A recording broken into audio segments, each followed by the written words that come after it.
Leo, this is your horoscope for March 2018. Thanks for joining me. It's nice to be with you today. Now, from the 1st of March until the 22nd of March, we have Uranus, the planet of energy and drive, sitting in Aries in your 9th house, and it forms a trine with Mars, also in a fire sign, in Sagittarius in your 5th. So your big focus here for the first 3 weeks of March are going to be on expanding your romantic life and traveling and having new experiences and really getting some fun and movement and excitement into your life. On the 2nd of March, we've got the full moon in Virgo, and I've made a separate video on this. It's a full moon about letting go of things that no longer serve you. It occurs in your 2nd house of money. So you'll understand things that don't work for you financially. You'll be able to let go of them. So maybe expenses that you no longer need, or work situations that don't really serve you, where you could do much better and where you can make changes. You'll have an innate understanding of what the actual problem is when it comes to your finances, and to release it. When you release something, you create a vacuum and you make space for something new to come in. So that's going to be something on the side that happens very easily, that your finances start to improve just because you naturally are able to drop something which has been holding you back. On the 7th of March, we've got Mercury, the communication planet, going into Aries, and it's in your 9th house of education, travel, and growth. So you're really going to be pushed to have some fun, to enjoy yourself, to learn new things, to travel, to expose yourself to new cultures. The planet goes into retrograde on the 22nd of March, and it stays in retrograde until the 15th of April. So when Mercury is retrograde, it appears to be going backwards, and stereotypically or traditionally, it causes problems with communication. So computers and emails and phones and planes being delayed, that kind of stuff. But it also gives you the opportunity to find new ways of doing things. And because it's in your 9th house of travel and expansion and growth, you'll be able to explore places and things that you never would have considered otherwise. So if you've never had an interest in going to Thailand, maybe you're interested in going to Thailand.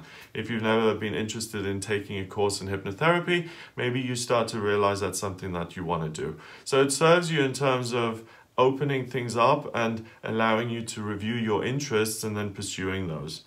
It then moves forward again, and it stays in Aries until the 14th of May. So Mercury usually, it's the planet nearest to the sun, so it moves quickly. It moves through each sign in about 3 weeks. But because of this retrograde, it stays in Aries for 2 months. So Aries is about moving forward and strength and not letting anything kind of derail you. So you have this way of thinking which is very rigid and very kind of forward thinking and progress oriented, and that stays with you for 2 months, and it allows you to really open your life and to make it bigger and to enjoy yourself and to travel and to get new skills. So make the most of this. Also on the 7th of March, we've got Venus, the planet of love and beauty, going into Aries in your 9th. So you're really going to have a sense of wanderlust. You're going to want to explore and travel and find new things which encourage you in life and give you a sense of enjoyment and experience. Venus goes into Taurus on the 31st of March, so things slow down again at the end of March going into April. So if you do want to travel, if you do want to experience new things, make sure you plan some time in March to do that, because things are going to become much more rigid again in April. On the 8th of March, we've got Jupiter, the lucky planet, going into retrograde until the 10th of July. So Jupiter, when it's in retrograde, you stop looking for good luck and good fortune in the external world, and you start looking for it within, which is perfect with what's going on in the other sectors of your chart. You're traveling and you're creating fun and things, but what you realize is that the enjoyment that you're getting isn't from a different place or learning something new. It's from getting in touch with your inner self, realizing that you have certain desires and hopes and dreams that you want to realize, letting those come to the surface and then taking action on them. So you're driven internally rather than reacting to external circumstances which say you should travel here or you should do this. It's an inner process of kind of opening up and flowering in a sense, where your good luck factor comes from your feelings and what you want to achieve rather than what the outside world dictates to you. So you don't have to be an opportunist. An opportunist is not a word. An opportunist, and look at where your big chances are. What you can look at is, what do I dream of and what do I feel strongly about? And that's what you can actually then put into practice and make a real thing out of. On the 18th of March, Mars, the male principle, leaves your 5th house of romantic relationships and it goes into your 6th house of day-to-day routine and work and the body. It joins Saturn and Pluto also in Capricorn. So the romantic side of things becomes less important to you and the daily routine stuff becomes even more important. What am I doing? Am I traveling? Am I having fun? What am I creating? How do I feel within myself?